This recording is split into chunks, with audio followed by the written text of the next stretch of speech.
Okay, so Barb, would you like to introduce yourself? Yes, thank you, Jenny. So greetings, everybody, and I hope you all had a good holiday and New Year's.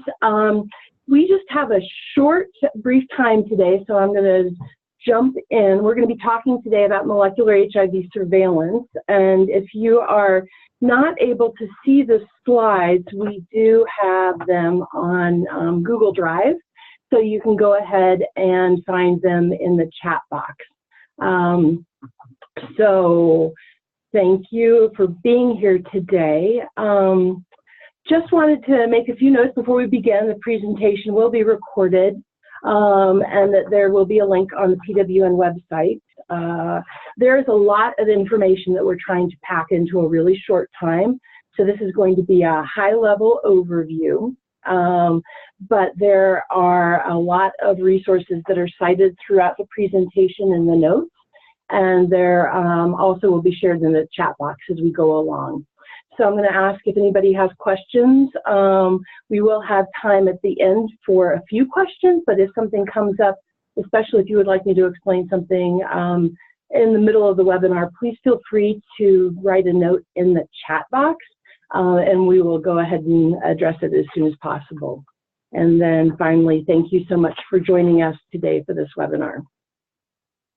I am going to be the sole presenter today. I am drawing on my expertise in the state of Colorado. I am the community chair of the Colorado Data Sharing Task Force, which has been looking at molecular HIV surveillance, especially from a community perspective, for the last year. It is something that we have been concerned about, and I am happy to join today to share a little bit about what we've figured out and also what we have learned from both PWN and from the U.S. People Living with HIV Caucus, which are two great organizations that have been working on this issue as well throughout 2018, and we'll certainly focus on them in 2019. Molecular HIV surveillance is really defined as the use of HIV molecular sequencing to track HIV transmission and acquisition. It uses an analysis of viral sequences of HIV in people who are living with HIV to determine how closely their viruses are genetically related to one another. So I just want to kind of get a little bit of a measure.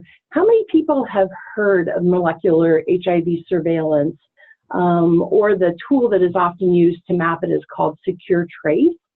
Has anybody heard of it, or has anybody had a chance to do any reading, or is this all new to everybody? If you could just go ahead and type your responses in the chat box, that would be great.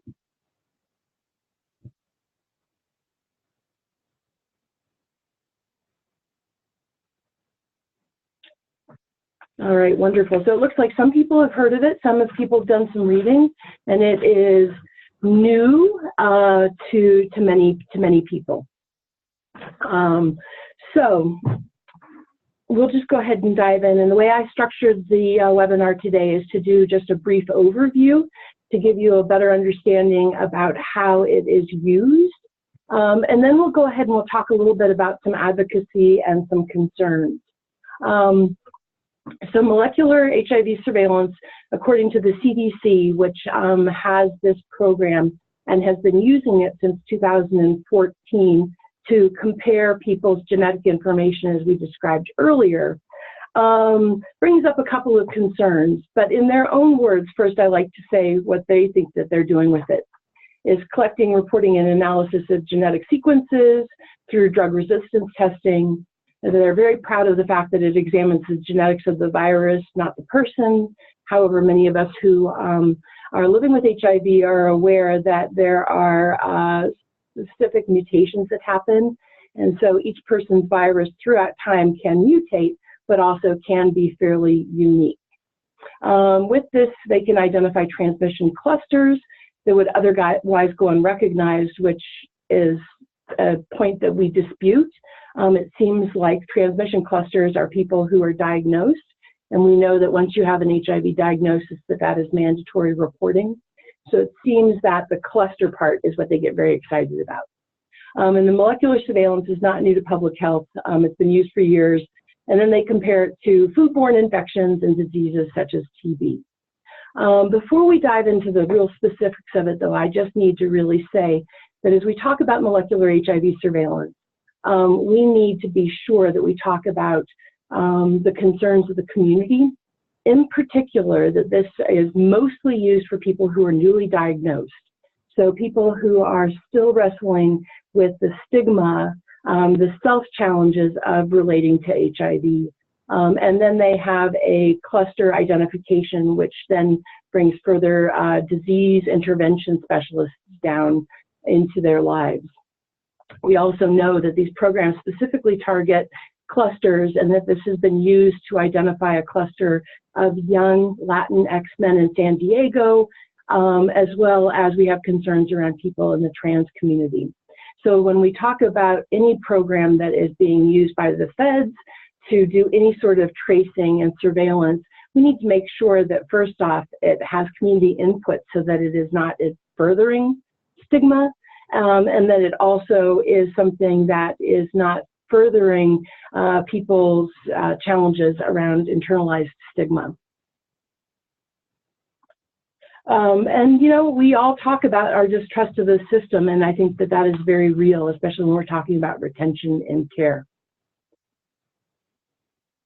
So here is the sequence that they talk about, and this is how people are entered into the system. You start off in the upper left-hand corner where a person living with HIV goes to their doctor, and the doctor orders an HIV drug resistance test or a genotypic test. The specimen is sent to the lab, so we're going right down the middle of the slide here.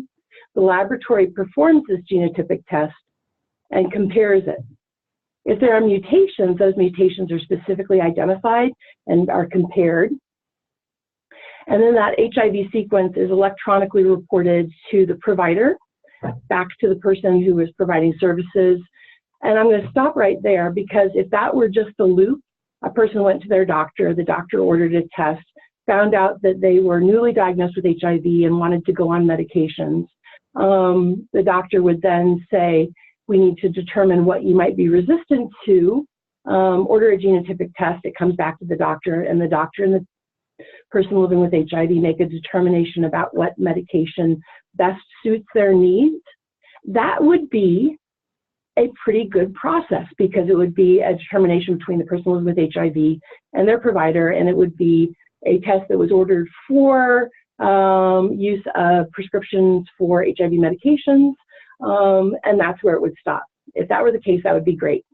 Unfortunately, we've got this whole other 2/3 of the slide that happens that people oftentimes are not aware of.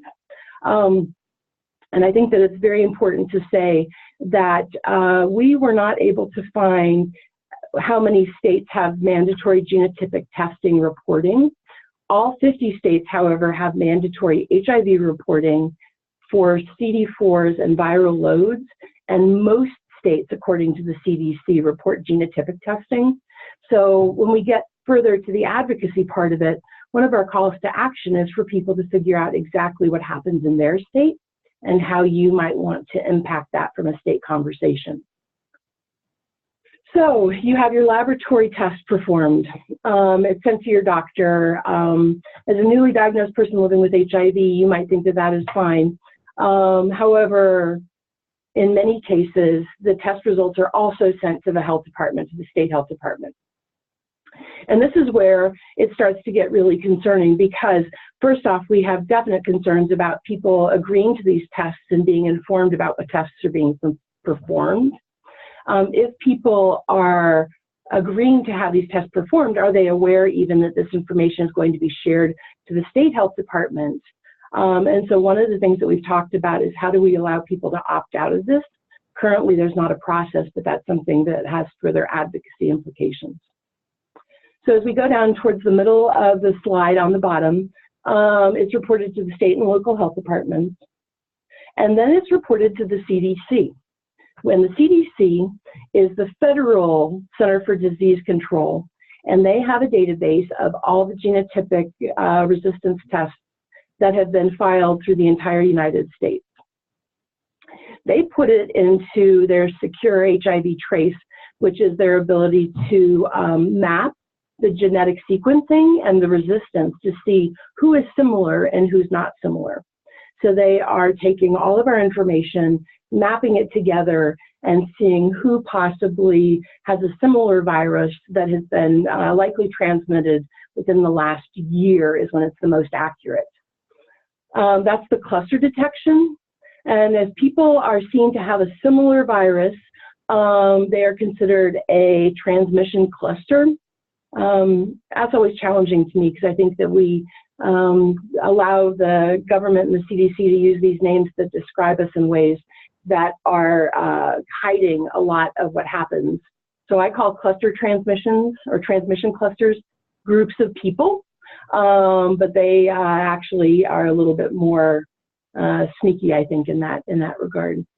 And once a transmission cluster has been identified, that information goes back to the state health department, and at that point in time, disease intervention specialists are involved. Now, I just want to say that the information that is sent to the CDC is de-identified. It has a unique identifier so that your name is not attached to it or your identifying information is not attached to it. But it does contain demographic information so that they can trace it. And as we know, in many places, the demographic information is pretty clear around determining who and where people live and who they are. And so we have concerns around that as well. Once the cluster is sent back to the state health department, it is then de-identified. And so at the state level, they actually know people's names, where they live, what their addresses are, and who their provider is. So this is the process of how the molecular sequencing is done and how it is actually put into the cluster detection and how transmission clusters are mapped. I'll stop there and see if anybody has any questions, because this is sort of the meat of how we get to this, and I want to make sure everybody is clear before we move on.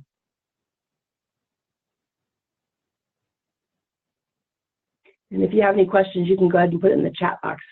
Yes, absolutely. So a cluster. So a cluster is called a transmission cluster, and it is a group of people who have a similar genetic sequencing done.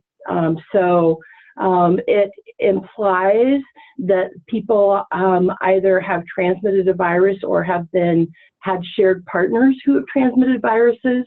So the CDC says that you can't prove transmission, but in many cases it actually is being used that way. And we actually have a case in Michigan where this genotypic sequencing and the matching has been used in a criminal case to prove, at least according to the prosecutor, to prove transmission. So a cluster is just simply a group of people who have a similar virus and virus sequence, who often are within a state, but often it can go across state lines as well.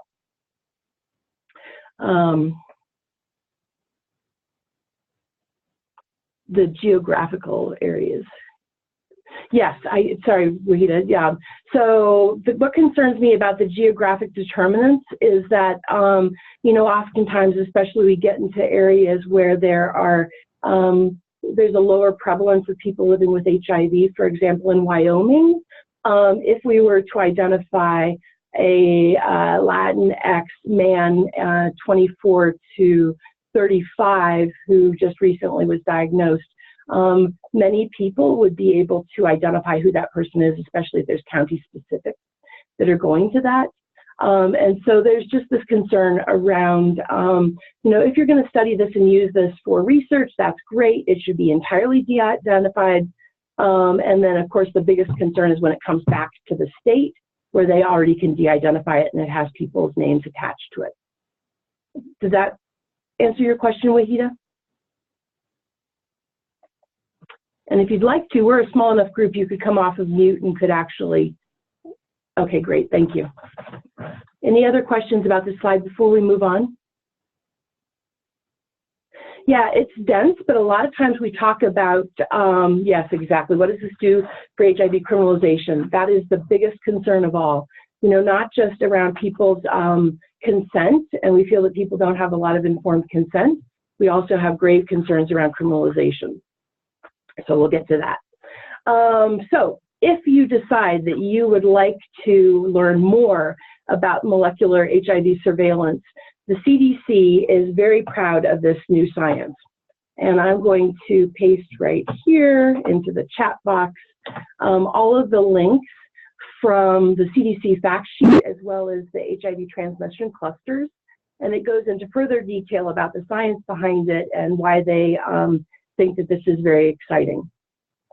I have read this a couple of times and feel still like it is a little bit, it's science. So, you know, but it is important to know. And the fact sheet actually explains it in great detail.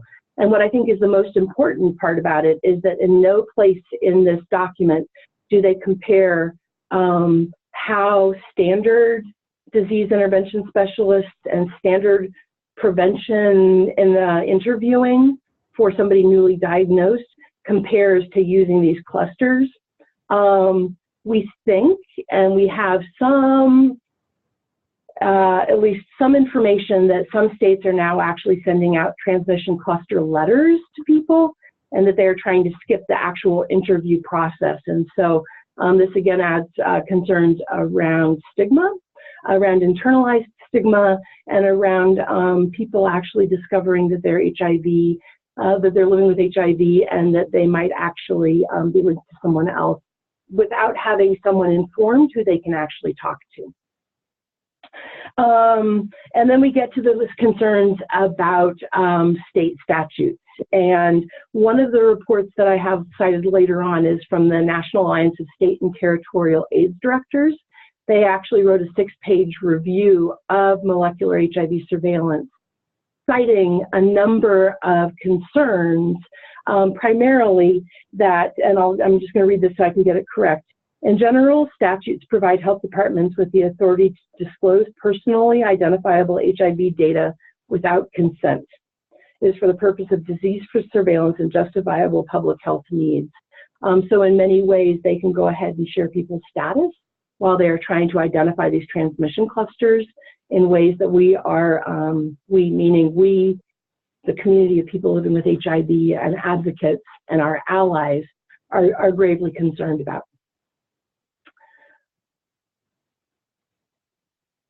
I'm not sure, Wahida. That actually is a very interesting question. Wahida asked, can the state place charges on a person for transmitting HIV in the absence of an actual complainant? And what I have seen in some of my research is that the transmission cluster information can be shared in some states with law enforcement people. So I would imagine that the answer to that is, because we understand that in every state, the HIV-specific statutes are very different, that in some states where the health department can contact law enforcement, that would be possible to press charges from a health department standpoint without a complainant. But I think that would be something really important for us to investigate as we continue to have these conversations. So once a transmission cluster has been identified and has been reported back to the state, we can go ahead and talk about what could happen next. So the cluster is identified, partner notification happens, disease intervention specialists are sent out to go talk to the person to learn more about who they might have been having relationships with, who they might have, feel need to be linked to prevention services, sexual partners, people who share in needles. All of that is often sent out through the disease intervention specialist teams, and they are often linked to care. So somebody newly diagnosed with HIV, this can actually be a huge relief. And so we don't want to say that the disease intervention specialist and linkage to care from health departments is all bad. They have quite a bit of funding. And in Colorado, what we've discovered is that they are able to get people behavioral help in a fairly quick timeline that often people don't have access to. So there can be good to it, but we just need to really be vigilant about the implications that it has. broader testing of people's risk networks. So a risk network is essentially a transmission cluster, but then it broadens out for people who they identify as sexual partners or people that they have shared injection drug use equipment with. Or sorry, injecting equipment with, because it's not always specifically drugs. It could be vitamins, as I have been studying, which I think is very interesting. Okay, in theory, if you have an identified cluster, you can receive additional funding from the feds. We are not entirely sure that that is the case. I was talking to a nurse from Philadelphia who said that they have a cluster that's identified in Philadelphia and that has brought them additional funding. When I asked them what their additional funding was being used for, it was essentially being used to do follow-up repetitive visits for people who were newly diagnosed to try and get them to disclose more about their risk networks or people that they just were in relationship with. And that to me is concerning if we're just adding additional funds without some guidelines around how to do that in a way that is respectful of people's disclosure or non-disclosure, as well as their safety. You know, when we talk about disease intervention specialists, many of them are not trained in intimate partner violence or trauma-informed care. And so there have been a number of cases where people have been really stigmatized here. So our community concerns, you know, we need education. We need education for us and our allies so that when we show up at meetings and people are talking about transmission clusters and molecular HIV surveillance, we can not only say that's great that that's identified, but we also can ask for further information about how that is going to be used, what protections are in place for people living with HIV, what protections are in place for people to make sure that their information is not being shared or that they're not being approached at work around trying to identify their networks, which has happened. We have a need for advocacy. As we'll mention later, there's a great need for a national advocacy effort around clarifying what data can be shared. And we would need probably a national parameter that would come down to the states that would talk more specifically about HIV criminalization. Need for oversight. All of these programs have been put in place without community input or without feedback from networks of people living with HIV. The CDC is great and thrilled by the science, but they have not involved community, and that is really pretty challenging. We have unanswered questions and concerns. You know, we continue to need to educate our community. What does informed consent look like when you are agreeing to this test? If you think that it's just for being prescribed a new HIV medication, what does that mean if you are not aware that it is being sent to the state health department? We feel there's an obligation for providers to inform people living with HIV. That there are barriers to care, that there are people who will know that their information is being shared and will fall out of care and will not be interested in being engaged. There are legal concerns, as we mentioned, around HIV criminalization. The CDC says that they cannot prove transmission directionality, but we believe that prosecutors are very willing to make assumptions based on similar viruses, that there must have been some form of transmission that occurred. And so we have grave concerns around that, especially knowing that HIV criminalization laws are not meeting the needs of many states. And then finally, we want to make sure that the state names that are being shared between states, that we want to actually make sure that states do not share names if there are transmission clusters amongst states. So we have a transmission cluster in Colorado that overlaps to Texas, and we know for sure that Texas has used some of these test results for criminalization under their general statutes. And that is something that we are gravely concerned about in Colorado, wanting to try and ensure that we protect people across the entire United States and that we have some standard that is not in place currently. Just a reminder, HIV criminalization laws are in 38 states for HIV specific, and in an additional 6 states, people have been charged without HIV specific statutes. So there are only 6 states in DC that do not specifically criminalize people living with HIV based on exposure, disclosure, or transmission. Reminder, not necessary, but living with HIV is complex.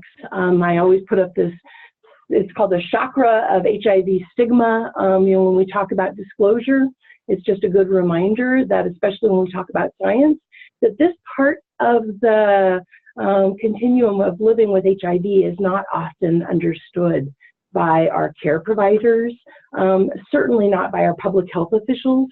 And so we need to bring forth that stigma is very real, that fear, ignorance, discrimination, and silence all go hand in hand. And unless they plan responses to any sort of intervention with this in mind, that they continue to drive people from care as opposed to engaging people in care. As I mentioned earlier, we need to always pay attention to intersectional oppressions. While we have concerns about information being shared, there are people of color, both Black and non-Black people of color, people of trans experience, immigrants, so many people who have cause to worry.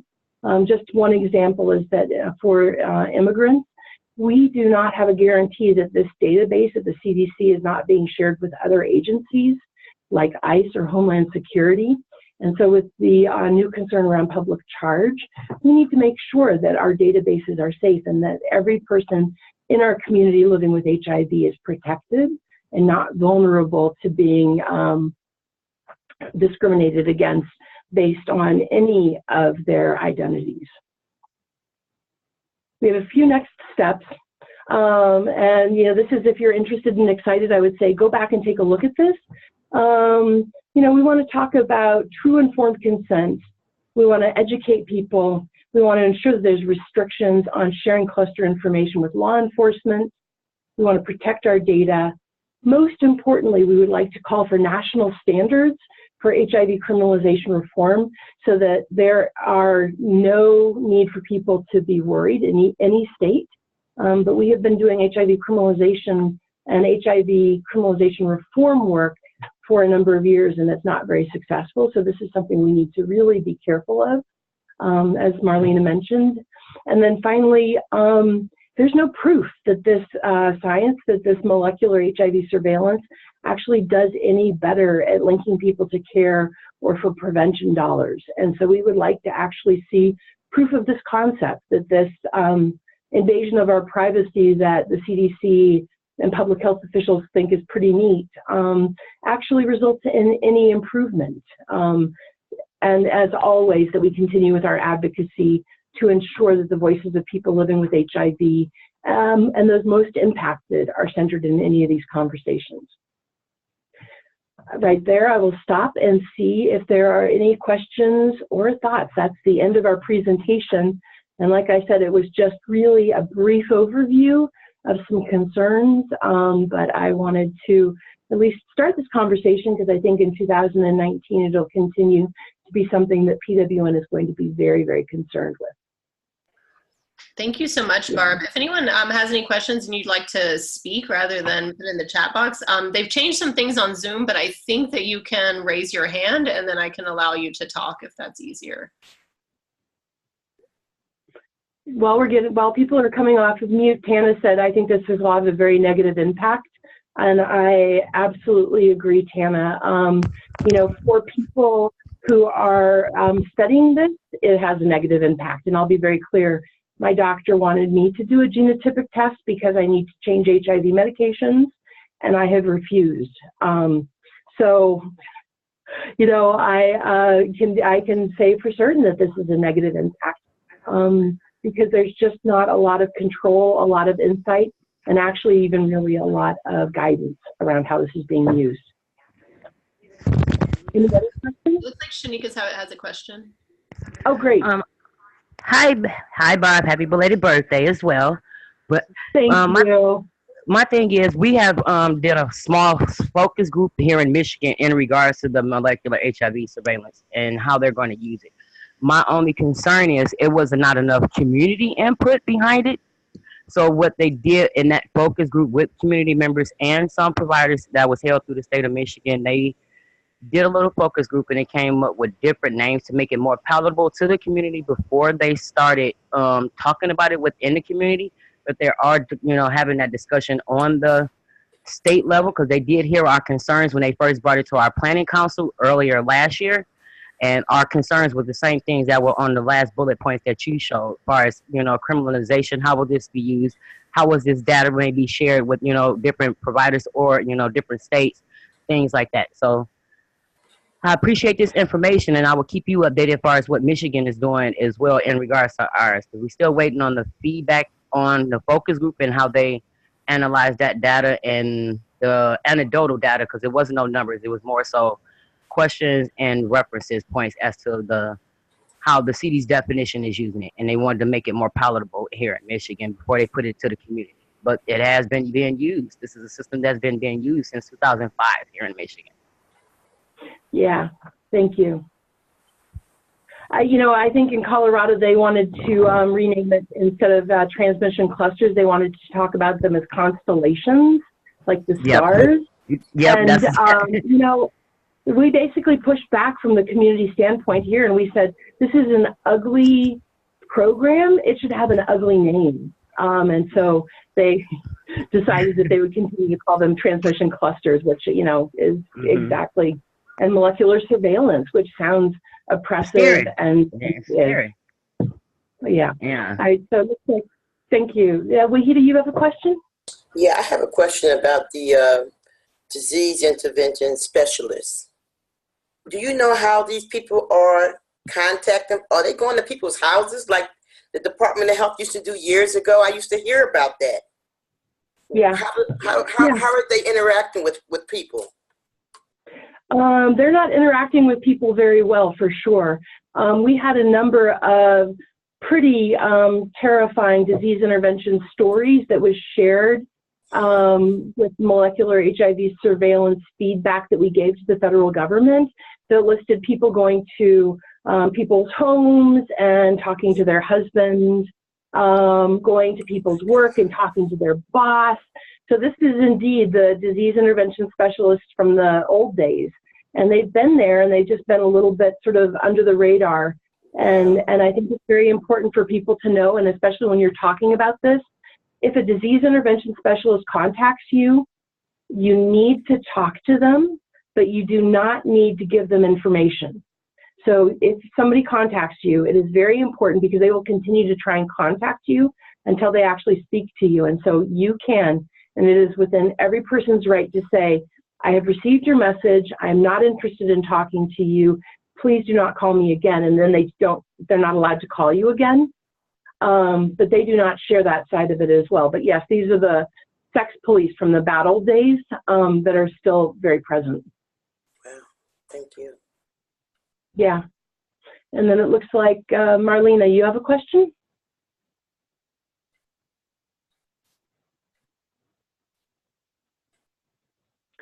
Okay. Yeah, Marlena, are you there? Oh, right. Am I unmuted now? Yes, you are. Hear me? Yeah.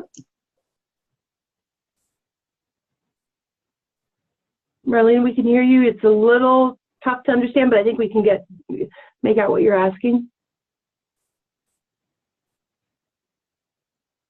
Okay.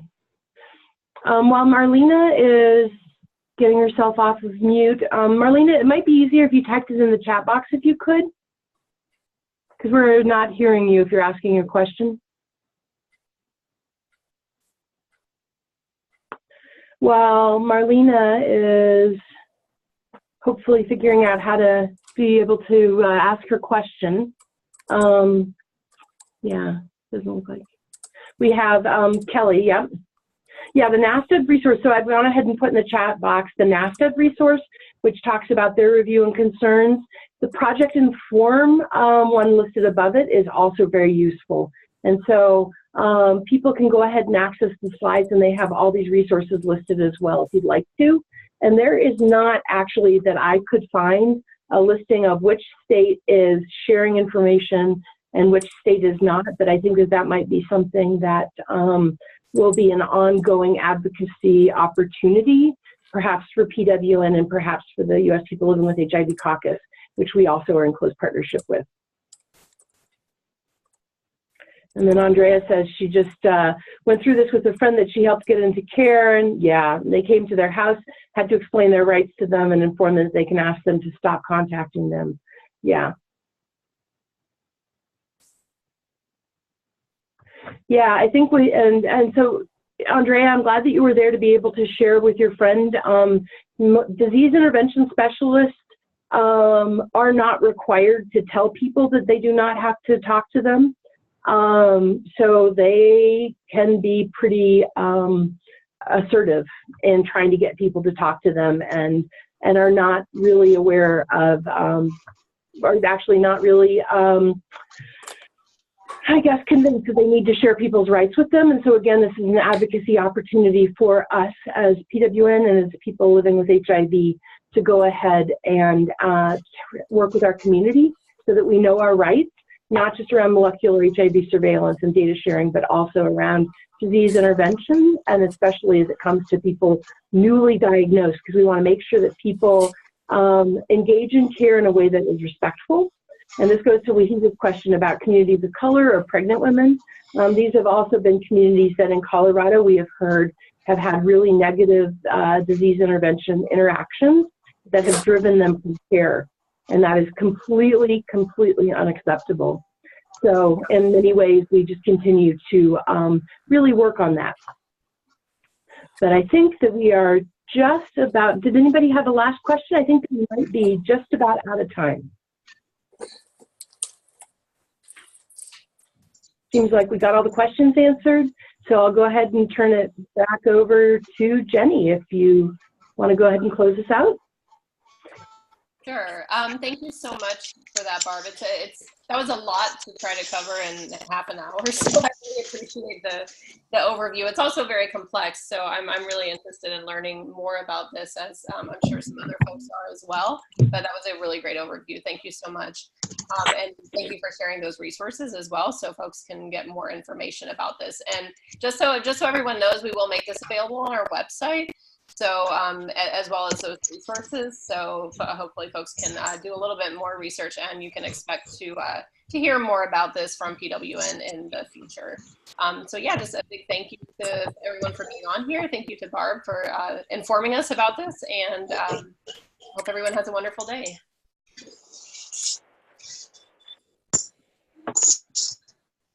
Great, thank you everybody. Thank you.